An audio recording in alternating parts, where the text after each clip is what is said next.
Student, एक सवाल अक्सर पेपर में पूछा जाता है और अक्सर है बच्चों को इसका कॉन्सेप्ट भी क्लियर नहीं होता है। ठीक है, तो ये थोड़ा सा आपको मैं क्लियर करा देता हूँ। What is atomic number and mass number. Atomic number, mass number क्या होता है, इसमें बेसिक हम डिफरेंस देख लेते हैं। फर्स्ट है हमारे पास atomic number. Okay, atomic number क्या होता है? The number of protons present in the nucleus of an atom.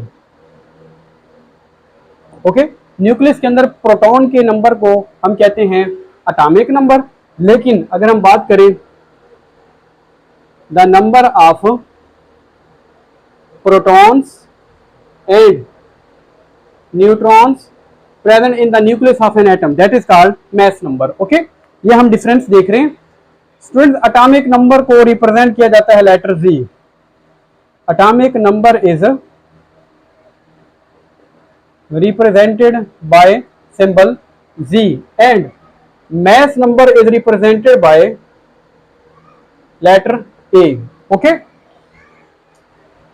Atomic number के लिए हमारे पास फार्मूला होता है, ठीक है ना। वो जस्ट यही है कि अगर आपको पेपर में पूछा जाए आपसे कि किसी भी एलिमेंट का एटॉमिक नंबर बताएं या उसके अंदर प्रोटॉन का नंबर बताएं। फॉर एग्जांपल मैं आपसे पूछता हूं कार्बन है, उसके अंदर कितने प्रोटॉन होते हैं? ठीक है, सो कार्बन के अंदर हम कहेंगे देयर आर 6 प्रोटॉन्स। कार्बन के अंदर हैं 6 प्रोटॉन होते हैं। ओके, और अगर मैं आपसे पूछूं what is the atomic number of carbon, atomic number of carbon, तो वो भी क्या होगा स्टूडेंट्स? 6 ही होगा, क्योंकि किसी भी एलिमेंट के अंदर जितना प्रोटॉन का नंबर होगा वही एक्चुअली उसका क्या कंसीडर किया जाता है? Atomic number. मास नंबर के लिए एक्चुअली एक फार्मूला होता है, A is equal to G plus N. A क्या है? Atomic mass is equal to ji. G क्या है? Number of proton plus number of neutron. For example अगर आपसे पूछा जाता है what is the atomic mass of carbon, carbon के एटॉमिक मास की वैल्यू फाइंड करें। ठीक है, तो इसको कैसे फाइंड कर सकते हैं? A is equal to ji. Z carbon का एटॉमिक नंबर होता है 6 और कार्बन के अंदर जो न्यूट्रॉन है वो भी कितने होते हैं स्टूडेंट्स? 6। तो दोनों को आप ऐड कर लें, 6 प्लस 6 इज इक्वल टू 12।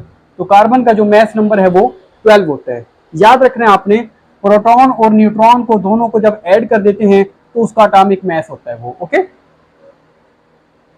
और अगर आपसे पूछे जाए फॉर एग्जाम्पल प्रोटॉन का नंबर बताएं, आपको वैल्यू A की भी बता दी है, N की भी बता दी है, और आपसे पूछे बताएं इसमें कितने प्रोटॉन होते हैं। ठीक है, तो इसके लिए आपने फार्मूला फिर ऐसे यूज कर लेना, G plus N is equal to A. हमने G फाइंड करना है, G is equal to A minus N.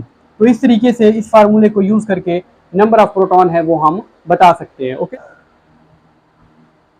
Atomic number never changes. Students, किसी भी एटम का एटॉमिक नंबर है वो उसकी फंडामेंटल प्रॉपर्टी होती है, वो कभी भी चेंज नहीं होती। जैसे मैंने बताया कार्बन की 6 है, ऑक्सीजन की 8 है, ओके, कैल्शियम की वैल्यू 20 एटॉमिक नंबर है, ये फिक्स रहते हैं। ओके, लेकिन जो मास नंबर है, ठीक है, वो चेंज हो सकता है। वाई?